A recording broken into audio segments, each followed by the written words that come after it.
प्यारे साथियों नमस्कार। स्वागत है आप सभी का भारत के number one educational platform Vidyakul पर, जिसे बनाया आप जैसे लाखों बच्चों के प्यार, भरोसे और विश्वास ने। प्यारे दोस्तों, मैं उम्मीद करता हूं कि आप सभी लोग अपना बोर्ड का एग्जाम दे लिए होंगे अथवा फिर आप अपना बोर्ड का एग्जाम दे रहे होंगे। साथ में मैं उम्मीद करता हूं कि आपका रिजल्ट बहुत ही बेहतर होगा। डेफिनेटली अगर आप अभी एग्जाम दे रहे हो या फिर दे चुके हो तो आपका रिजल्ट बढ़िया आने वाला है। पर उसके बाद का क्या? तो दोस्तों, यहाँ पे मैं अगर बात करूँ कि हमारे पास जो संसाधन रहते हैं, क्या हम लोग ये ड्रीम नहीं दे सकते कि हम एक अच्छी यूनिवर्सिटी में एडमिशन लें, हम अपनी पढ़ाई एक सेंट्रल यूनिवर्सिटी से करें, हम अपने हिसाब से कंबाइंड करके जो हमारा ड्रीम कॉलेज है वो हमें मिले, हमारी ड्रीम यूनिवर्सिटी मिले, हमारा ड्रीम स्ट्रीम मिले हमें पढ़ाई करने के लिए। तो ये सब संभव है दोस्तों, अगर आपके पास है बेस्ट एजुकेटर विद्याकुल जैसा प्लेटफॉर्म और क्वालिटी कंटेंट।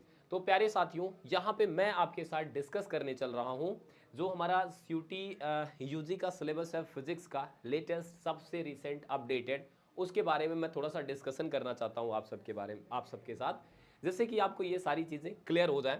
तो मैं अगर यहाँ पे बात करूँ दोस्तों कि हमारे फिजिक्स के सिलेबस में, ठीक है ना, फॉर द ईयर 2025, मैं थोड़ा सा इसको आगे बढ़ाता हूँ।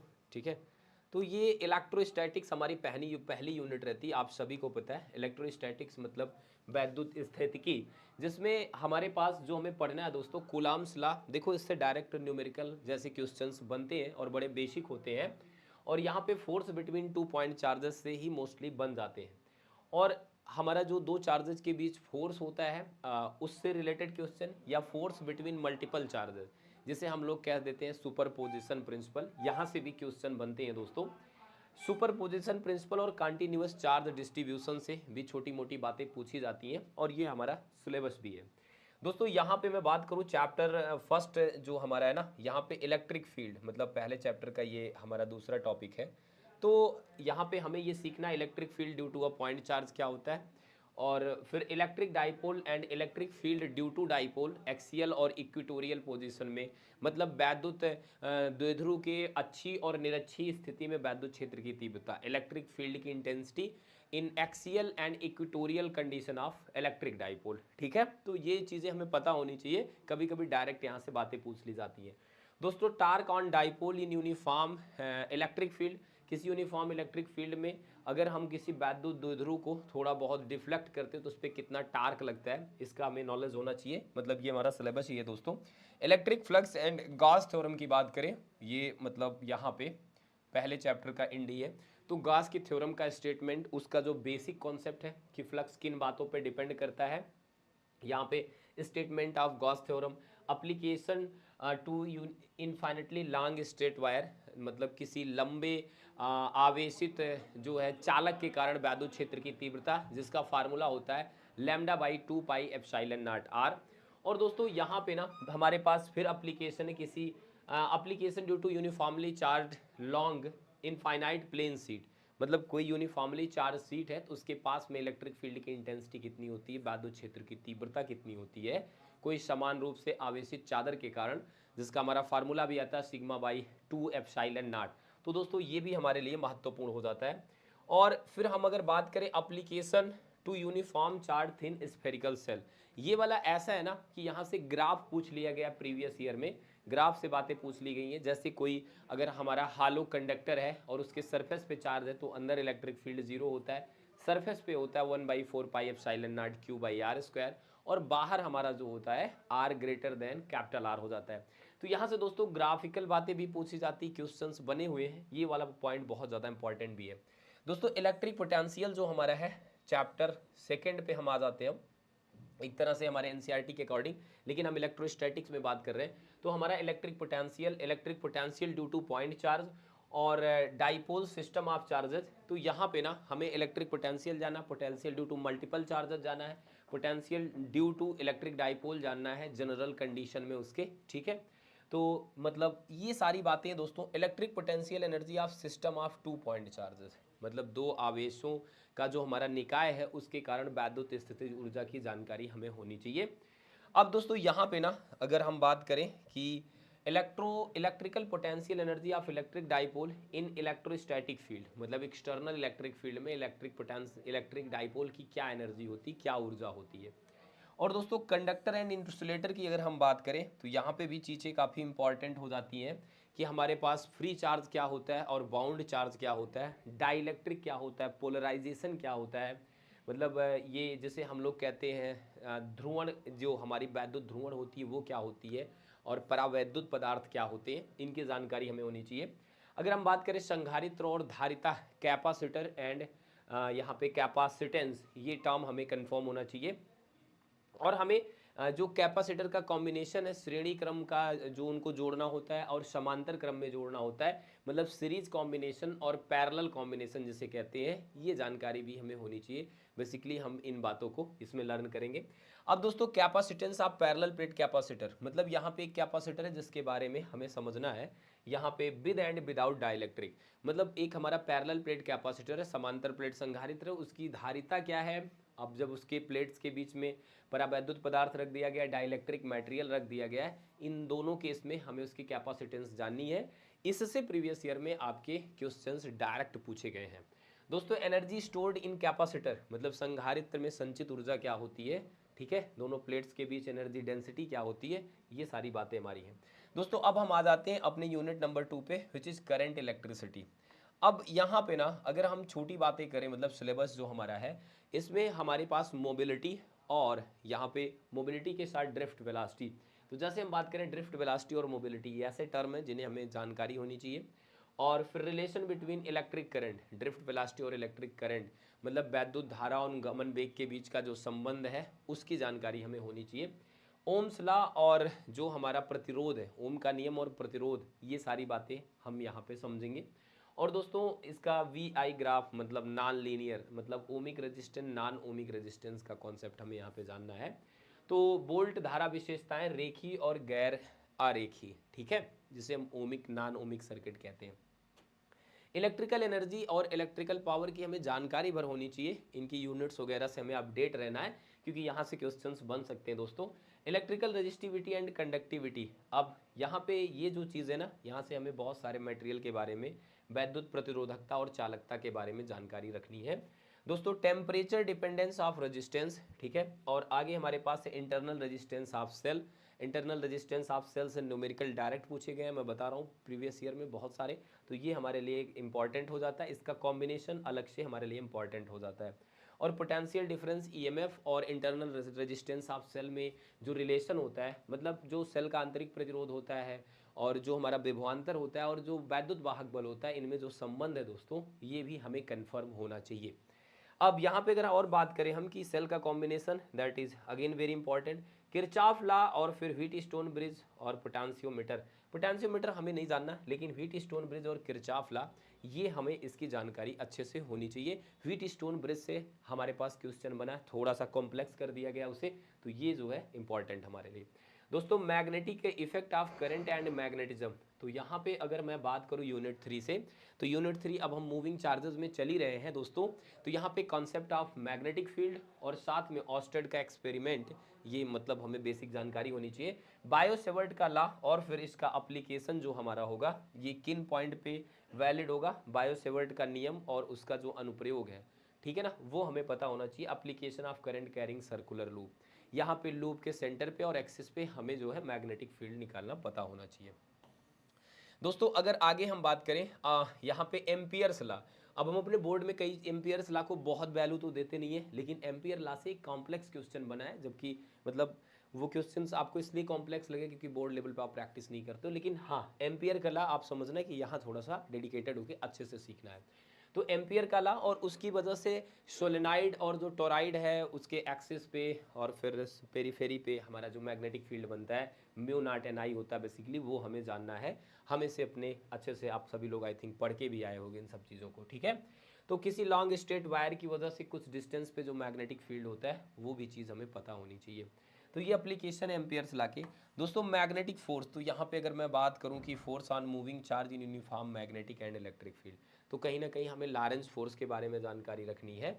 यहाँ पे अगर कोई चार्ज पार्टिकल एंटर करता है uniform electric and magnetic field में, तो उस पर दो दो फोर्स लगते हैं। तो ये बात है। Force on a current carrying conductor in uniform magnetic field, ये भी हमें लर्न करना है, मतलब समरूप चुंबकीय क्षेत्र में वैद्युत चालक पर बल, वैद्युत धारावाही चालक पर बल क्या होता है, ये हमें जानकारी होनी चाहिए। Force between two parallel current carrying conductor, दो समांतर धारावाही चालकों के मध्य जो बल लगता है। अब बल में यहाँ से ऑब्जेक्टिव में चीज़ें बहुत बन सकती हैं, ये बड़ा इंपॉर्टेंट टॉपिक हो जाता है दोस्तों। डेफिनेशन ऑफ एम्पियर, मतलब एम्पियर की जो यहाँ पर डेफिनेशन है वो आई थिंक हम पता ही कर लेंगे, और ये इंपॉर्टेंट भी है, बड़ा बेसिक सा है हमारा ये वाला topic. Torque and moving coil galvanometer, मतलब अगर मैं बात करूं कि यहाँ पे जो मूविंग कॉइल गैल्वेनोमीटर होता है उस पर कितना टार्क लगता है, इसका बेसिक क्या मतलब है, महत्व है मूविंग कॉइल गैल्वेनोमीटर का। यहाँ पे जो है कन्वर्जन कैसे होता है, सेंसिटिविटी क्या होती है, क्योंकि यहाँ पे फार्मूला बेस बहुत सारी बातें हैं, तो वो इनडायरेक्टली हमसे जो है जुड़ सकती हैं एग्जाम में। तो मतलब अगर मैं बात करूं कि अगर बोर्ड में हम लोग थोड़ा सा गैल्वेनोमीटर को महत्व तो कम देते हैं, तो हमें इस अपने सीयूटी के सिलेबस में यहाँ पे हमें महत्व देखने को मिल रहा है, क्योंकि मूविंग कॉइल गैल्वेनोमीटर का जो सेंसिटिविटी होती है, सुग्राहिता होती है, यहाँ पे शब्द संवेदनशीलता है जैसे हम लोग सुग्राहिता कहते हैं, ये बहुत ज़्यादा इंपॉर्टेंट है दोस्तों। मैग्नेटिक डाइपोल, अब यहाँ पे मैग्नेटिक डाइपोल अपने आप में ऐसा कॉन्सेप्ट है कि इस पे क्वेश्चन की तो भरमार देखने को मिलती है हमें। तो magnetic dipole, short bar magnet, magnetic dipole movement, और मैग्नेटिक डाइपोल को घुमाने पे टार्क। तो इसकी जो बातें हैं दोस्तों बहुत इंपॉर्टेंट है कि current loop as magnetic dipole, एक हमें एनालॉजी से समझना है, इट्स मैग्नेटिक डाइपोल मूवमेंट, ठीक है, और magnetic field intensity due to magnetic dipole, bar magnet की वजह से मैग्नेटिक फील्ड की इंटेंसिटी कितनी होती है, और यहाँ पे टार्क ऑन मैग्नेटिक डाइपोल, ठीक है, वही बातें आ गई हमारी जैसे। और यहाँ पे इसे अगर हम बात करें वैद्युत धारावाही लूप को चुंबकीय द्विध्रुव के रूप में देखना। देखो अगर कोई धारावाहिक हमारा सर्कुलर लूप है, या फिर हमारा धारावाहिक कोई बंद लूप है, तो एक तरह से वो चुंबक की भांति ही व्यवहार करता है, इस चीज़ को हमें समझना होगा इसमें। और साथ में दोस्तों कि चुंबकीय क्षण की कारण, मतलब चुंबकीय क्षण अगर है हमारे पास बार मैग्नेट है, तो उसके कारण अच्छी और निरक्षी स्थिति में चुंबकीय क्षेत्र की तीव्रता कितनी होगी, ये भी हमें पता होना चाहिए। चुंबकीय क्षेत्र में कितना बल आघूर्ण लगता है किसी भी बार मैग्नेट पे, मतलब दंड चुंबक पे, ये बात भी हमें पता रहनी चाहिए, जो कि mv sin थीटा होती है। और bar magnet as equivalent solenoid and magnetic field lines, तो हमें चुंबकीय बल रेखाओं को जानना है, और कैसे हमारा बार मैग्नेट तुल्य होता है यहाँ पे सोलेनाइड के, वो भी हमें सीखना है दोस्तों। मैग्नेटिक मटेरियल ऐसा टॉपिक है कि हाँ, इससे क्वेश्चन बने हैं कि हमारे पास परमानेंट डाया फेरो पैरा मैग्नेटिक जो सब्सटेंस, उनकी प्रॉपर्टी के बारे में हमें जानकारी रखनी है यहाँ पे, ठीक है। इनका जो लूप होता है, हिस्टेरेसिस जो होता है, उसके बारे में, तो ये कहीं ना कहीं हमारे पास ये पता होना चाहिए हमें, ठीक है, क्योंकि प्रीवियस ईयर में हमारे से क्वेश्चन पूछा गया है कि कौन सा परमानेंट मैग्नेट बढ़िया होगा, कौन सा हमारा टेम्पोररी मैग्नेट अच्छा होगा, ये बातें यहाँ से पूछी गई हैं दोस्तों। अगला जो है हमारा वो है इलेक्ट्रोमैग्नेटिक इंडक्शन। अब इलेक्ट्रोमैग्नेटिक इंडक्शन में हमारे पास कहीं ना कहीं लेंज लॉ से क्वेश्चंस पूछा गया, मतलब लेंज का नियम हो गया, फैराडे का नियम हो गया, और यहाँ पे प्रेरित वैद्युत वाहक बल और उसकी दिशा जो कि हमारा फैराडे का है, ये सारी बातें हमें पता होनी चाहिए। ईडी करंट क्या होता है, और यहाँ पे आत्म और पारस्परिक प्रेरण, मतलब सेल्फ इंडक्टेंस और म्यूचुअल इंडक्टेंस भी की भी हमें जानकारी होनी चाहिए। इससे बड़े नॉर्मल जो हमारे फार्मूला बेस्ड न्यूमेरिकल है वो पूछे गए हैं दोस्तों। अगर बात करें हम अल्टरनेटिंग करंट की, प्रत्यावर्ती धारा, तो प्रत्यावर्ती धारा में हमारे पास जो बेसिक टर्म्स है जैसे peak value, root mean, square value, ये सारी बातें हमारे लिए इंपॉर्टेंट है दोस्तों। रिएक्टेंस एंड इम्पीडेंस, मतलब यहाँ पे होता है कि रिएक्टेंस से भी क्वेश्चन आता है, इम्पीडेंस से भी आता है, मतलब परिपथ की प्रतिबाधा और हमारे पास प्रतिघात, ये जो दोनों शब्द हैं, जैसे प्रेरण प्रतिघात, धारतीय प्रतिघात और प्रतिबाधा, तो यहाँ से ये चीज़ें हमें पता होनी चाहिए दोस्तों। एलसी ऑसिलेशन से तो मैं बता रहा हूँ ऐसा क्वेश्चन आ गया है कि आप इसे एक्सपेक्ट नहीं कर सकते हो, तो थोड़ा सा हमें धैर्य से सीखना है। जो हमारा एलसीआर सीरीज सर्किट है, रेजोनेंस और एलसी ऑसिलेशन, ये हमें थोड़ा सा अच्छे से पढ़ना है, क्वालिटी फैक्टर वगैरह को समझते हुए, ठीक है दोस्तों। तो आगे की चीज़ें हमारे पास हैं, पावर इन एसी सर्किट, ठीक है ना।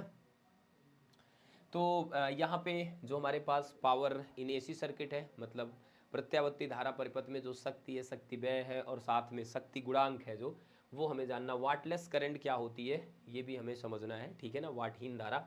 और दोस्तों जनरेटर और ट्रांसफार्मर, तो जनरेटर और ट्रांसफार्मर की जो वर्किंग है, बेसिक प्रिंसिपल है, मतलब ये बातें हमें जाननी कि एसी जनरेटर क्या होता है, मतलब ये हमारा वैद्युत धारा जनरेटर, और यहाँ पे ट्रांसफार्मर की क्या वर्किंग है और इसका प्रिंसिपल क्या है, इससे बेसिक न्यूमेरिकल्स बने हैं, हाइडल पावर प्लांट, ये सब चीज़ें लिंक करके यहाँ से क्वेश्चंस बने हैं। तो ये थोड़ा सा कमर्शियल वे से बड़ा ज़्यादा इंपॉर्टेंट है दोस्तों। मतलब यहाँ पे अगर हम बात करें इलेक्ट्रोमैग्नेटिक वेव, बहुत छोटा और प्यारा मासूम सा टॉपिक है, मतलब ये हमारे पास यूनिट नंबर 5 पर हमारे लिए बहुत काम का है।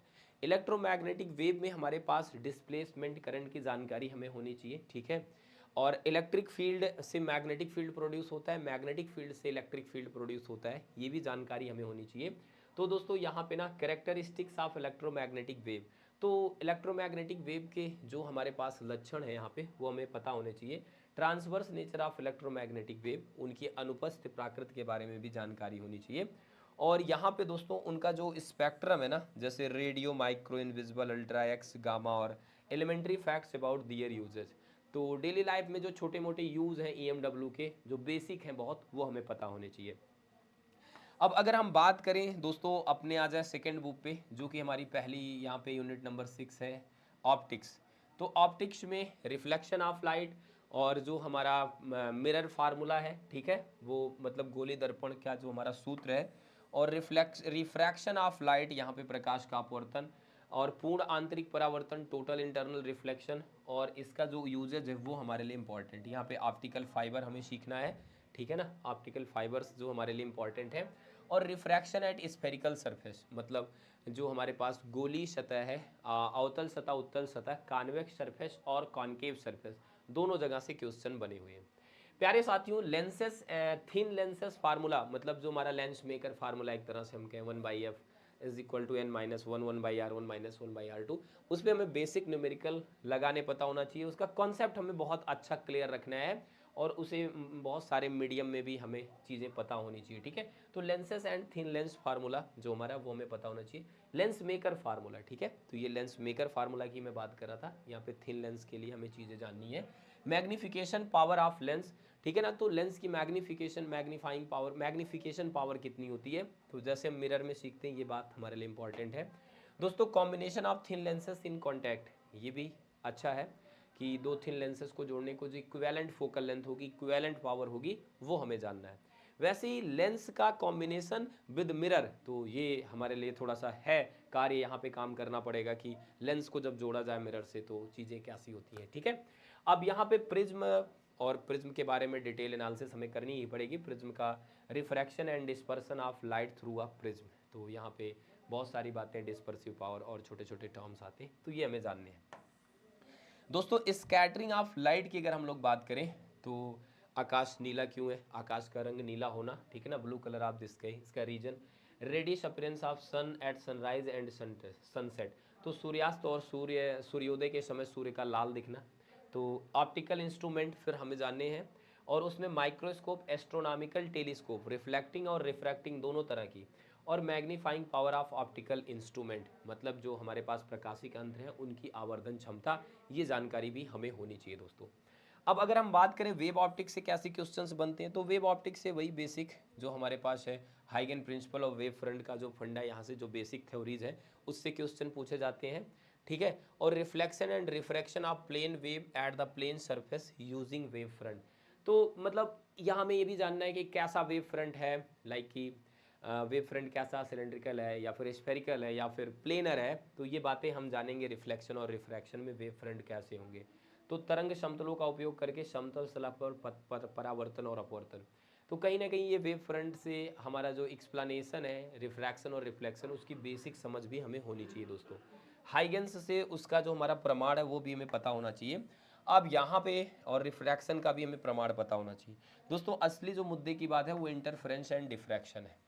तो इंटर और यहाँ पे Young's double slit experiment, Young का द्वितीयक द्विध्रुवी जो हमारा प्रयोग है, ठीक है, यंग का द्विध्रुवी प्रयोग है, जो डबल स्लिट एक्सपेरिमेंट है, उसकी जानकारी हमें पता रहनी चाहिए। फ्रिंज विड्थ क्या है और फ्रिंजेस की डिस्टेंस कितनी होती है डार्क ब्राइट फ्रिंजेस की, तो वो हमें जानकारी होनी चाहिए। कोहेरेंट सोर्स और सस्टेन्ड इंटरफेरेंस ऑफ लाइट, तो यहाँ पे दोस्तों जो हमारे पास जो एक तरह से कला संबद्ध प्रकाश स्रोत है उनके बारे में जानकारी होनी चाहिए, ठीक है। Diffraction and due to single slit, तो एकल छिद्र द्वारा जो हमारे पास डिफ्रैक्शन देखने को हमें मिलता है, मतलब जिसे हम लोग विवर्तन कहते हैं। अब उसमें भी चीज़ें होती हैं, फ्रानहोफर है, ठीक है ना, तो ये बात हमें पता होनी चाहिए। दोस्तों पोलराइजेशन अगेन एक छोटा सा टॉपिक है और इम्पॉर्टेंट है, तो हम इसे सीखेंगे भाई। समतल ध्रुवित प्रकाश क्या होता है, मतलब समतल ध्रुवित प्रकाश की क्या विशेषताएं हैं, ये सारी बातें।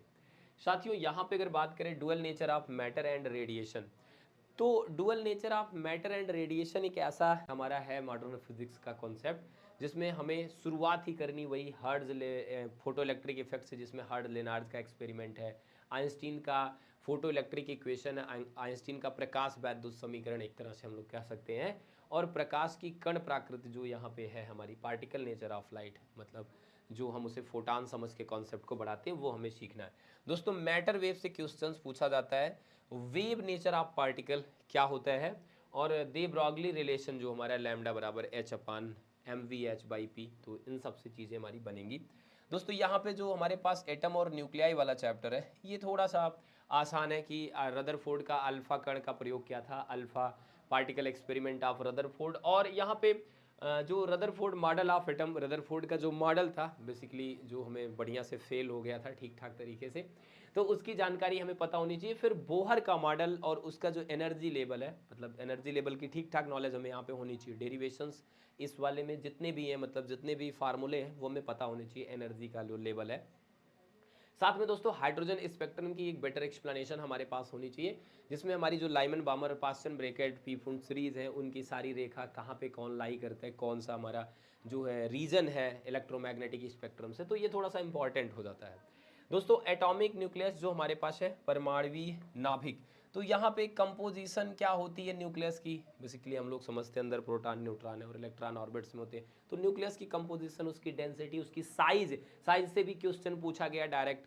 अब जैसे मैं आपसे एक छोटी सी बात करूं कि कॉपर का जो न्यूक्लियस है उसकी डेंसिटी और जो हमारा चांदी एजी का न्यूक्लियस है उसकी डेंसिटी का रेशियो क्या होगा, तो ऑब्वियसली बहुत सारे लोग बहुत सारी बातें करेंगे, पर डेंसिटी का रेशियो तो ऑब्वियस है कि 1 आएगा, ऐसा क्वेश्चन भी पूछा गया है, तो मतलब बड़ी बेसिक से हमें यहाँ पे जानकारी होनी चाहिए। दोस्तों उसके अलावा आइसोबार, आइसोटोप्स, आइसोटोन्स, मतलब समभारिक, समस्थानिक और सम न्यूट्रॉनिक, ये जो स्पीसीज है इनका एग्जाम्पल हमें पता होना चाहिए। यहाँ पे रेडियो एक्टिविटी की अगर हम बात करें तो अल्फा बीटा गामा की जो बेसिक प्रॉपर्टी है वो हमें पता होनी चाहिए, जो अल्फा बीटा गामा रेडिएशन है उसमें ये बात हमें जानकारी होनी चाहिए। मास एनर्जी रिलेशन, मतलब आइंस्टीन का मास एनर्जी इक्वेशन, और मास डिफेक्ट जो हमारा होता है, और फिर बाइंडिंग एनर्जी ये पर न्यूक्लियन, और वायरिएशन ऑफ मास, यहाँ पे ना बाइंडिंग एनर्जी पर न्यूक्लियन का जो वेरिएशन है एटॉम मास नंबर से, उसका हमें आइडिया होना चाहिए, जिसके बारे में हम स्टेबिलिटी वगैरह की चेकिंग करते हैं, ठीक है। तो ये थोड़ा सा इंपॉर्टेंट है, यहाँ पे हमें ग्राफ का भी जानकारी होनी चाहिए। दोस्तों न्यूक्लियर फिजन और न्यूक्लियर फ्यूजन ये दोनों टॉपिक ऐसे जो बहुत ही हमें स्मूथ वे में पता होना चाहिए, जैसे न्यूक्लियर फ्यूजन का क्या उपयोग है, न्यूक्लियर फिजन का क्या उपयोग है, ये कब हैपन होती, कैसे हैपन होती, इसके पीछे रीज़न क्या है, एनर्जी कैसे रिलीज होती है, ये हमें जानकारी होनी चाहिए। तो अगला हमारे पास है इलेक्ट्रॉनिक डिवाइस जो है एनर्जी बैंड इन सॉलिड, ठीक है, ठोस में ऊर्जा पट्टियाँ, चालक, अर्धचालक और कुचालक।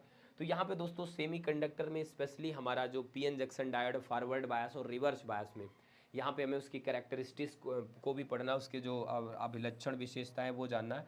डायोड एज अ रेक्टिफायर के रूप में कैसे यूज़ होता है। तो इस तरह से दोस्तों यहाँ पे हमारा ये जो सिलेबस है वो एंड हो जाता है, ठीक है। रेक्टिफायर में half wave rectifier, full wave rectifier, ठीक है ना, अर्ध तरंग दृष्टिकारी, पूर्ण तरंग दृष्टिकारी, ये हमें सारी जानकारी होनी चाहिए। मैं आशा करता हूँ कि ये सारी बातें आप सभी को समझ में आई होंगी, ये बड़ी कॉमन है, आपने इन्हें सबको बोर्ड में पढ़ा ही होगा।